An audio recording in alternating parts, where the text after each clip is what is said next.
Hello everyone, नमस्कार। आप सभी का बहुत-बहुत स्वागत है आपके अपने चैनल गार्गी एआई पर। आज हम बात करने वाले हैं विकसित भारत के प्लान और उसका आपकी ज़िंदगी पर क्या असर होने वाला है उसके बारे में। आज हम बात करने वाले हैं भारत के आने वाले भविष्य की। इस भविष्य की नींव रखी गई है बजट 2026-27 से। बजट 2026-27 के माध्यम से हमारे आने वाले भविष्य के बारे में बताया गया है, जिसे हमारी वित्त मंत्री निर्मला सीतारमण जी ने पेश किया है। इस बजट को विकसित भारत का ब्लूप्रिंट कहा गया है। क्यों कहा गया है इसे विकसित भारत का ब्लूप्रिंट? आज हम इस वीडियो के माध्यम से जानेंगे। इस वीडियो में पूरी डिटेल दी जाएगी, तो कोशिश कीजिएगा कि वीडियो को पूरा देखिए, बिल्कुल भी स्किप ना कीजिए ताकि आगे जो भी जानकारी आपको दी जाए, वो पूरी तरह से आप तक पहुँच पाए। इस बजट को विकसित भारत का ब्लूप्रिंट कहा गया है। मतलब भारत को 2047 तक विकसित देश बनाने की पूरी योजना है। ये बजट सिर्फ पैसों और आंकड़ों की बात नहीं करता, ये समावेशन यानी सबको साथ लेकर चलने और महत्वाकांक्षा यानी कि लक्ष्य रखने का संतुलन रखता है। वित्त मंत्री जी ने बताया है कि ये पहला बजट है जो कर्तव्य भवन में तैयार किया गया है। ये 3 बड़े कर्तव्यों पर आधारित है और कौन-कौन से हैं वो कर्तव्य, वो जानेंगे। पहला कर्तव्य है आर्थिक विकास और दूसरा है लोगों की उम्मीदों को पूरा करना।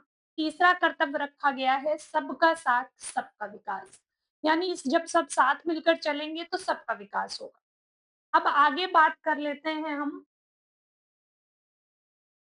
भारत का सरकार का संकल्प क्या है? समृद्ध और समावेशी भारत के लिए सरकार ने क्या-क्या संकल्प लिए हैं उसके बारे में जानें। तो सरकार का साफ संदेश है कि सिर्फ सोच नहीं, सीधा काम करें। और दिखावे की राजनीति नहीं बल्कि जनहित को प्राथमिकता यानी लोगों की महत्वाकांक्षाओं को प्राथमिकता दी जाए।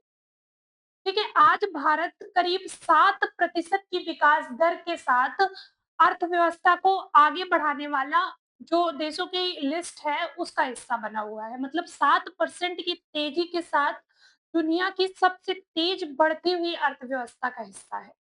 सरकार ने पैसे के मामले में भी संयम दिखाया है। राजकोषीय घाटा यानी जीडीपी को 4.3% की दर से कम करने का यानी सीमित रखने का लक्ष्य रखा है। सरल शब्दों में अगर कहें तो सरकार ने कहा है कि कर्ज कम से कम लेगी सरकार, जिससे हमारी आगे आने वाली पीढ़ियों पर बोझ कम पड़ेगा। मतलब उनके ऊपर कोई भी कर्ज का बोझ नहीं रहेगा। इसके साथ ही 350 से ज़्यादा पुराने जो नियम थे, कानून थे, उनमें सुधार किया गया है और इस सफर को सरकार ने सुधार एक्सप्रेस का नाम दिया है, जो कि धीरे-धीरे आगे की तरफ, अपने भविष्य की तरफ बढ़ रही है। अब आगे हम बात कर लेते हैं हाँ, विनिर्माण यानी वैश्विक हब बनने की ओर भारत के क्या-क्या कदम हैं। ठीक है, तो इसमें भारत दुनिया का सबसे बड़ा मैन्युफैक्चरिंग सेंटर बनाने के लिए सरकार ने कुछ सेक्टर्स चुने हैं। सबसे पहले इसमें बायोफ़ार्मा को चुना गया है। बायोफ़ार्मा शक्ति देखिए ये दिया गया है हाईटेक और भविष्य की ओर ये कदम है। बायोफ़ार्मा शक्ति के लिए सरकार ने कदम उठाया। अब क्या कदम उठाया है? तो ये जो बायोफ़ार्मा शक्ति है, ये योजना है हमारी, इसके लिए 10,000 करोड़ रुपए का बजट पास किया गया। इसका मकसद है कि कैंसर जैसी जो बड़ी बीमारियां हैं, उनकी दवाओं के लिए भारत जो हमारा विदेशों पर, दूसरे देशों पर निर्भर रहता था, वो भारत को ना रहना पड़े। इलेक्ट्रॉनिक्स मैन्युफैक्चरिंग के लिए भी बजट बढ़ाकर 40,000 करोड़ तक कर दिया गया है। ठीक है, इलेक्ट्रॉनिक के जो भी सामान हैं, उनमें उनका जो बजट है, वो काफ़ी बढ़ा दिया गया है। अब इसका हमारे लिए क्या फ़ायदा होने वाला है? इसके अलावा भी सेमीकंडक्टर जो मिशन है 2.0 उसको आगे बढ़ाने के लिए भी सरकार ने विशेष कदम बढ़ाए हैं। विमानों के जो पुर्जे होते हैं, जो इलेक्ट्रॉनिक का सामान होता है, जो विमानों में यूज़ होता है, उसके लिए भी काफ़ी हद तक छूट दी गई। इन सभी कदमों का सीधा मकसद है मेक इन इंडिया मिशन को और ज़्यादा मजबूत करना। ठीक है? तो ये सरकार के वैश्विक हब बनने की ओर भारत के लिए कदम है। अब बात कर लेते हैं एमएसएमई, विकास के साथी। अब ये एमएसएमई क्या है उसके बारे में जानें। तो एमएसएमई हमारे विकास की रीढ़ है। यानी जो छोटे-छोटे बिज़नेस, छोटे-छोटे व्यापारी हैं, उनसे रिलेट करता है ये। देश की अर्थव्यवस्था में छोटे उद्योग यानी कि एमएसएमई की बहुत ही बड़ी भूमिका है। इन्हें मजबूत बनाने के लिए 10,000 करोड़ रुपए का एमएसएमई विकास निधि बनाया। ठीक है, तो ये रहा हमारा एमएसएमई। अब इसमें इन्होंने टियर 2 और टियर 3 के शहरों में कॉर्पोरेट मित्र बनाने का भी फैसला किया है। अब ये कॉर्पोरेट मित्र क्या है? इसके पहले जान लेते हैं टियर 2 और टियर 3 में शहर किस कैटेगरी से आते हैं। जैसे हमारा लखनऊ हो गया, जयपुर हो गया, ऐसे शहरों में कॉर्पोरेट मित्र बनाए जाएँ, जो कि छोटे व्यापारियों को कानूनी और तकनीकी जो भी परेशानियाँ होंगी, उससे बाहर निकलने में मदद करेंगे। अब आगे देखते हैं नेक्स्ट स्टेप क्या है? नेक्स्ट है हमारा सेवा क्षेत्र और वैश्विक व्यापार। पर्यटन यात्रा और डिजिटल व्यापार में इसको डिवाइड किया गया है 2 भागों में। तो इसमें सरकार ने क्या लक्ष्य रखा है, इसके लिए क्या कदम बढ़ाए हैं, वो जानेंगे अब। तो हमारा जो भारत है, हमारा देश है, ये सिर्फ आईटी सेवाओं तक सीमित नहीं रहना चाहता। सरकार का लक्ष्य है कि आने वाले कुछ सालों में यानी कि 2047 तक लगभग वैश्विक सेवा क्षेत्र में भारत की हिस्सेदारी जो है वो 10% हो। इसके लिए मेडिकल टूरिज्म को बढ़ावा दिया जा रहा है। ठीक है, मेडिकल टूरिज्म के लिए देश में 5 नए मेडिकल टूरिज्म केंद्र खोले जाएँगे। आईटी सेवाओं के लिए विवाद सुलझाने की जो सीमा है वो 300 करोड़ से बढ़कर 2000 करोड़ रुपए तक कर दी गई। इससे जो विदेशी निवेश है वो बढ़ेगा और नए रोजगार पैदा होंगे। ठीक है, डेटा सेंटर जो हैं उनके लिए भी सेवाओं का इस्तेमाल करने के लिए विदेशी कंपनियों के लिए 2047 तक उन्हें टैक्स से राहत दे दी। इससे क्या होगा? इससे भारत हमारा एक मजबूत डिजिटल पावर बने। अब आगे देख लेते हैं। नेक्स्ट अवसंरचना यानी भविष्य की नींव। हमारे इंफ्रास्ट्रक्चर के लिए, भविष्य की बुनियाद के लिए सरकार ने क्या कदम उठाए? सरकार बुनियादी ढांचे पर 12.2 लाख करोड़ रुपए खर्च कर रही है। यात्रा को आसान बनाने के लिए 7 नए हाई स्पीड रेल कॉरिडोर बनाए जा रहे हैं। जैसे कि मुंबई, पुणे और दिल्ली, वाराणसी जैसे शहरों में। ये देखिए इसमें मेंशन भी किया गया है मुंबई, पुणे, हैदराबाद, वाराणसी। यहाँ पे नए राष्ट्रीय मार्ग बनाए जाएँगे। अब आगे बात कर लेते हैं सामान ढुलाई के लिए। तो सामान ढुलाई के जो चार्जेस होते थे वो अभी तक काफ़ी ज़्यादा होते थे। तो उसको सस्ता करने के लिए 20 नए राष्ट्रीय जलमार्ग भी विकसित किए जाएँगे। साथ ही एक नया पूर्वी तटीय औद्योगिक कॉरिडोर बनाया जाएगा। छोटे-छोटे शहरों को भी बड़े शहरों जैसी सुविधाएँ देने के लिए शहरी आर्थिक क्षेत्र बनाए जाएँगे। हर क्षेत्र को लगभग 5,000 करोड़ रुपए की मदद दी। अब बात कर लेते हैं आगे। ठीक है, नेक्स्ट क्या है? नेक्स्ट है ऊर्जा सुरक्षा और टिकाऊ भविष्य। इसके लिए सरकार ने क्या कदम उठाए हैं? तो ठीक है, बिजली का जो बिल हमारा है उसको कम करने के लिए और हमारे पर्यावरण को बचाने के लिए जो पीएम सूर्य घर बिजली योजना है, इसके बारे में तो सभी ने लगभग सुना ही होगा कि पीएम सूर्य घर बिजली मुफ्त बिजली योजना है, उसके लिए 22,000 करोड़ रुपए का बजट पास हुआ है। इससे आगे लिथियम आयन बैटरी बनाने वाली जो मशीनें हैं, उसमें भी टैक्स को कम किया गया है। इससे इलेक्ट्रिक जो भी गाड़ियाँ ईवी है हमारी, वो सस्ती हो सकती है। और बायोगैस से बनी सीएनजी गैस जो है, हमें उसे भी टैक्स फ्री कर दिया गया है, जिससे सीएनजी का ज़्यादा से ज़्यादा यूज़ होगा और प्रदूषण हमारा कम होगा। न्यूक्लियर पावर से जो जुड़े उपकरण हैं या इंस्ट्रूमेंट हैं, उसमें भी टैक्स की छूट 2035 तक बढ़ा दी गई। ठीक है, अब आगे देखते हैं। आगे हमारा ये कृषि किसान की समृद्धि के लिए है, कृषि के लिए सरकार ने क्या कदम उठाए हैं, ठीक है? तो किसानों की आमदनी को बढ़ाने के लिए सरकार अब ज़्यादा मुनाफ़े वाली फसलों पर ध्यान दे रही है। मतलब जिनसे ज़्यादा से ज़्यादा किसान को इनकम हो सके। किसान हमारी अर्थव्यवस्था की एक बहुत ही मजबूत कड़ी है, ठीक है? उसके बिना हम आगे कुछ भी इमेजिन नहीं कर सकते क्योंकि जो फसलें होती हैं वो किसान ही उगाता है, उसके ज़रिए ही हम सब खाते हैं।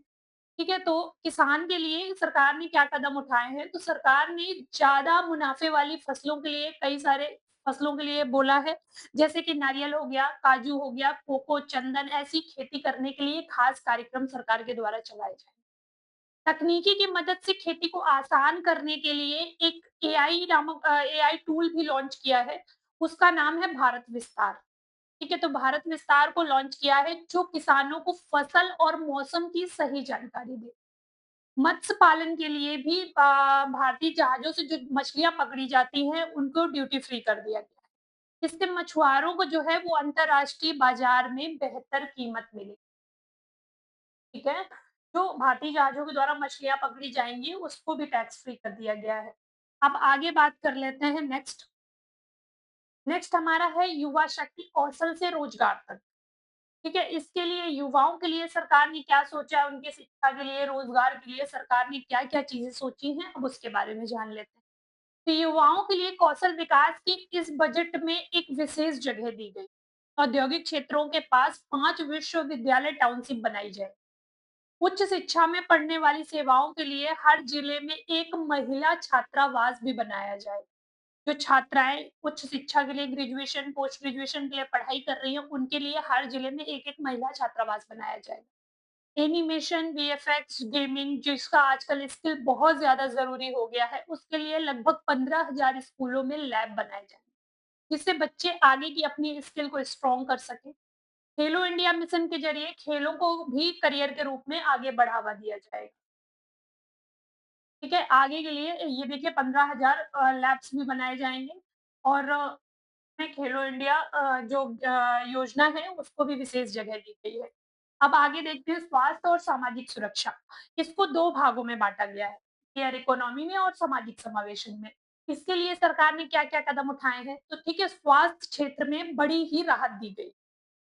क्या राहत दी गई है? कैंसर की जो 17 जीवन रक्षक दवाएँ हैं, उस पर से सीमा शुल्क हटा दिया गया है।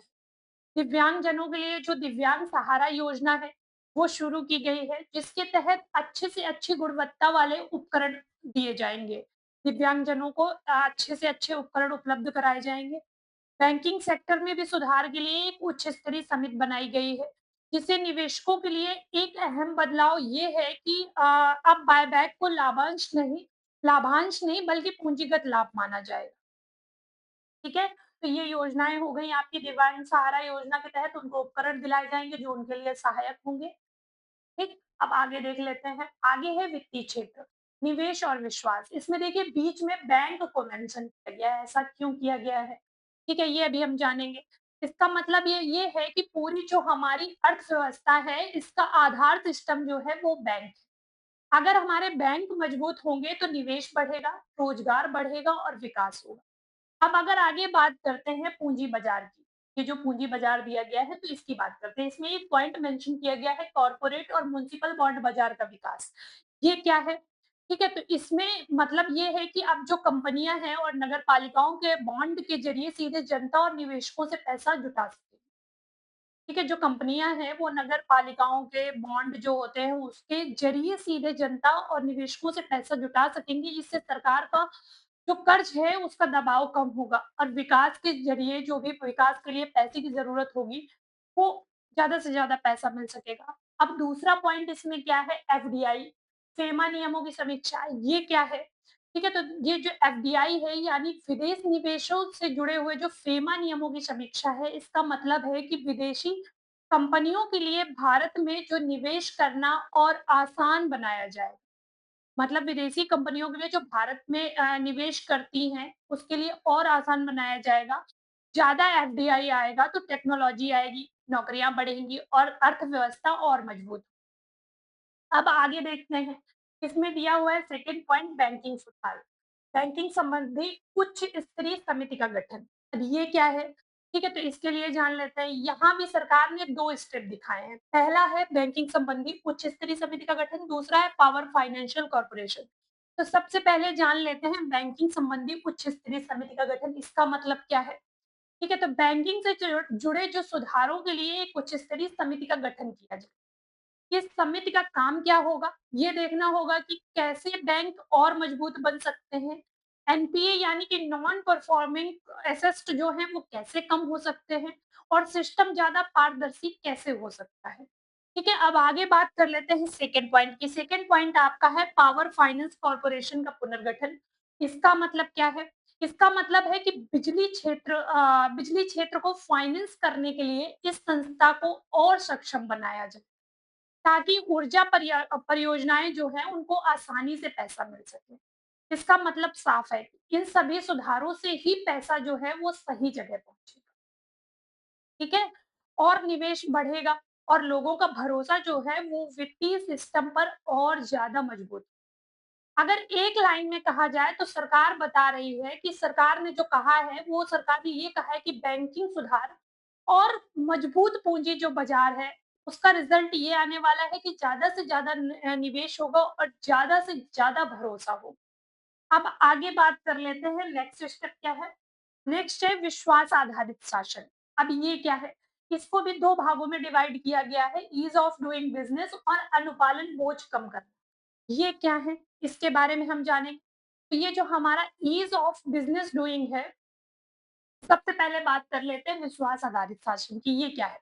ठीक है, तो इस स्लाइड के माध्यम से हम ये समझने वाले हैं कि विश्वास आधारित जो शासन है, उसको अगर बहुत ही सरल शब्दों में कहा जाए तो मतलब कि सरकार ने अब ये मानकर चलना चाहती है सरकार कि कारोबारी और नागरिक नियम तोड़ने के लिए नहीं, बल्कि काम करने के लिए क्या है। तो जो भी नियम है, सरकार ने बिज़नेस को लेकर या नागरिकों को लेकर तो वो तोड़ने के लिए नहीं बनाए गए हैं, बल्कि काम करने के लिए बनाए गए हैं। इसको भी सरकार इन्होंने 2 हिस्से में बाँटा है, जो कि मैंने अभी बताया, ईज़ ऑफ डूइंग बिज़नेस अनुपालन बोझ कम करना। तो सबसे पहले बात कर लेते हैं ईज़ ऑफ डूइंग बिज़नेस। ये क्या है? ये क्या कहता है? ठीक है, तो इस हिस्से का सीधा मतलब है कि सरकार कागजी जो कार्यवाही है वो कम करना चाहती है और देरी कम करना चाहती है क्योंकि जब हम कोई कागजी कार्यवाही बहुत ज़्यादा करते हैं, तो उसमें टाइम लगता है। ठीक है, तो उस टाइम को सरकार कम करना चाहती है। अब इन्होंने क्या किया, इन्होंने कस्टम में कुछ बदलाव किए हैं। ये क्या है? तो कस्टम में एईओ ये देखिए लिखा हुआ है, तो ये क्या है? एईओ यानी कि भरोसेमंद व्यापारियों के लिए ड्यूटी डिफरल का जो समय है वो 15 दिन से बढ़ाकर 30 दिन तक कर दिया गया है। यानी कि व्यापारियों को टैक्स चुकाने के लिए अब और ज़्यादा समय मिलेगा। अगर बात करते हैं भरोसेमंद आयातकों के लिए, ठीक है? तो भरोसेमंद आयातकों के लिए स्वचालित प्रक्रिया दी गई है, वो क्या है? ठीक है, इसकी बात करते हैं तो जिन आयातकों का रिकॉर्ड साफ है, उसके लिए क्लीयरेंस और जो प्रक्रियाएँ होंगी वो अपने आप होंगी। इंस्पेक्शन और जो रुकावट आती है वो कम होगी। इसका फ़ायदा क्या है? समय बचेगा, लागत बचेगी और कारोबार जो हमारा है वो और तेज़ होगा। है। अब बात कर लेते हैं सेकंड पार्ट की अनुपालन बोझ कम करना। अनुपालन बोझ कम करने में इसमें सरकार ने क्या कदम उठाए हैं? यहाँ पे सरकार कह रही है कि ज़रूरत से ज़्यादा जो नियम है और रिपोर्टिंग से व्यापार को दबाया नहीं जाए। लगभग 350 से ज़्यादा पुराने जो नियम थे, ठीक है, जो कि बेकार थे, जिनमें कुछ बदलाव करना था, उसमें सरकार ने बदलाव किया है। ये हमने सबसे पहले ही जाना था, मैंने बताया था आपको कि 350 से ज़्यादा जो नियम हैं, उनमें बदलाव किया गया है, यानी सुधार किया गया। गैर विनियमन जो अनुपालन की जो उपेक्षाएँ हैं, उनको कम किया गया है। ये दोनों पॉइंट देखिए हमने डिस्कस कर लिए। अब बात करते हैं कर प्रस्ताव यानी सरलीकरण और राहत के लिए। तो इसको भी सरकार ने 2 भागों में बाँटा है, 2 स्टेप में डिवाइड किया है, कस्टम युक्तिकरण, दूसरा प्रत्यक्ष कर पर राहत। इसके लिए सरकार ने क्या कदम उठाए हैं? आम लोगों को बहुत ही बड़ी राहत दी गई है। विदेशी टूर पैकेज जो थे, विदेशी पढ़ाई के लिए भेजे जाने वाले पैसों पर टीसीएस की जो दर थी, वो अभी तक 5% थी, उसको घटाकर 2% कर दिया गया है। 1 अप्रैल 2026 से नया आयकर अधिनियम 2025 लागू होगा, जिससे टैक्स सिस्टम और आसान बन जाएगा। अब 31 मार्च तक आयकर रिटर्न जो हमारा है, उसको संशोधित किया जा सके। आगे मोबाइल और चार्जर पार्ट्स पर शुल्क का संशोधन होगा। अब क्या है उसमें, मोबाइल और फ़ोन के जो चार्जर के पार्ट्स होते हैं, वो सस्ते होंगे, क्योंकि उन पर शुल्क को तर्कसंगत बनाया गया है। ठीक है? अब आगे बात कर लेते हैं नेक्स्ट स्टेप की। तो नेक्स्ट स्टेप है आपका पैसा कहाँ से आता है और कहाँ जाता है। तो इसमें देखिए एक चार्ट दिया गया है, चार्ट में ये मेंशन किया गया है कि इसमें कहाँ पे पैसे कितने लगते हैं। तो अगर सबसे पहले बात करें तो बात कर लेते हैं केंद्रीय क्षेत्र की योजनाएँ, जिसमें हमारा 17% का बजट जो है ऐसा है वो जाता है। अब केंद्रीय सुविधाएँ ये आपकी क्या है योजनाएँ, ठीक है? केंद्रीय क्षेत्र की योजनाएँ क्या-क्या हैं वो जान लेते हैं। ठीक है? तो इस स्लाइड के माध्यम से हम ये समझ सकते हैं कि हमारा रुपया जाता कहाँ है। मतलब जो सरकार पैसा खर्च करती है, तो वो किन-किन जगहों पर करती है। केंद्रीय क्षेत्र की जो योजनाएँ हैं, ये फर्स्ट स्टेप पे मैंने मेंशन किया है, ठीक है? तो ये जो योजना है, जिन्हें केंद्र सरकार सीधे चलाती है। जैसे कि हमारी योजनाएँ हैं आयुष्मान भारत, आपने सुना ही होगा। प्रधानमंत्री आवास योजना जिसके बारे में लगभग सब जानते हैं। जल जीवन मिशन और दूसरी राष्ट्रीय योजनाएँ जो भी चलती हैं, काफ़ी सारी चलती हैं, राष्ट्रीय योजनाएँ चलती रहती हैं। उनमें लगभग 17% पैसा खर्च किया जाता है, यानी 70% व्यय होता है। अब नेक्स्ट बात कर लेते हैं नागरिक पेंशन की, जो सेकंड स्टेप है। कि इसमें क्या-क्या होता है? अब जो हमारे नागरिक पेंशन आती है, जैसे कि जो खर्चे बुजुर्गों के लिए जो विडोज़ होती है यानी विधवाएँ होती हैं, उनकी पेंशन आती रहती है। जो दिव्यांग होते हैं, उनके लिए पेंशन आती है। तो इसमें कितना बजट जाता है? तो ये आपका 7% जाता है।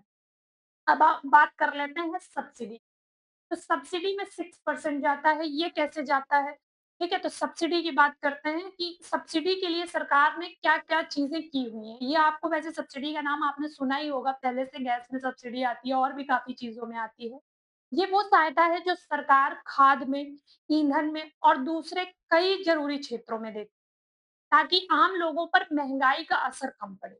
आपका सब्सिडी में काफ़ी पैसा रिटर्न आ जाता है, इसमें आपका 6% का बजट खर्च। अब आगे बात कर लेते हैं अन्य व्यय की, जो कि 70% मेंशन किया गया है। इसमें क्या-क्या आता है? तो ये सबसे बड़ा हिस्सा है। आप देख सकते हैं कि बाकी सब तो छोटे-छोटे हैं, 17%, 7%, 6%, इसमें 70% जा रहा है।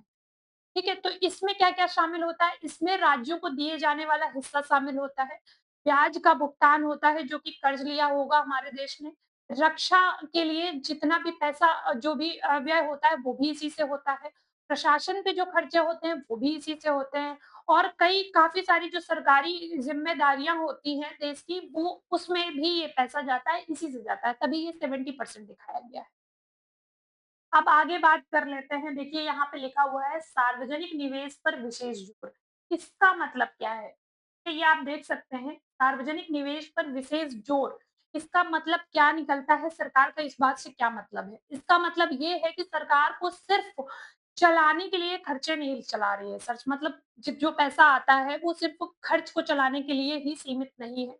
बल्कि जैसे आपका सड़क हो गया, रेलवे हो गया, बिजली हो गया, डिजिटल ढाँचा जितना भी है, उसमें जितने भी काम होते हैं, उसमें भी सरकार निवेश करती है। यही सार्वजनिक निवेश जो है, वो आगे चलकर नौकरी, उद्योग और आर्थिक विकास को बढ़ावा देगा या गति देगा, तेज़ी देगा। अगर एक लाइन में इसको समझा जाए, तो ये स्लाइड हमें ये बताती है कि जो सरकार का पैसा है, वो योजनाओं, पेंशन, सब्सिडी और कई ज़रूरी खर्चे जो हैं, उसमें जाता है। और साथ ही भविष्य के लिए अगर बात करें तो सार्वजनिक निवेश पर खास ध्यान दिया जा रहा है। कुल मिलाकर ये जो बजट है ये 2047 तक विकसित भारत का एक पूरा रोड मैप तैयार किया गया है, जहाँ हर परिवार और हर वर्ग की ज़िम्मेदारी ज़रूर ठीक है? इसके लिए हर परिवार साथ देगा, हर वर्ग साथ देगा, तभी ये आगे बढ़ पाएगा। तो ये जो सरकार का लक्ष्य है 2047 तक विकसित भारत, इसके लिए हम सबको साथ देना होगा। हर परिवार, हर समुदाय की भागीदारी इसमें ज़रूरी है। तो प्लीज़ अपना साथ बनाए रखें, हमारे साथ भी और सरकार के साथ भी। तो अगर वीडियो आपको अच्छा लगा है, आपको जानकारी अच्छी लगी है, तो वीडियो को लाइक करें, शेयर करें, चैनल को सब्सक्राइब करें ताकि आगे आने वाली चीज़ों की जानकारी, आगे जो भी योजनाएँ आती हैं, उसकी सही और सटीक जानकारी आप तक पहुँचे। धन्यवाद। जय हिंद।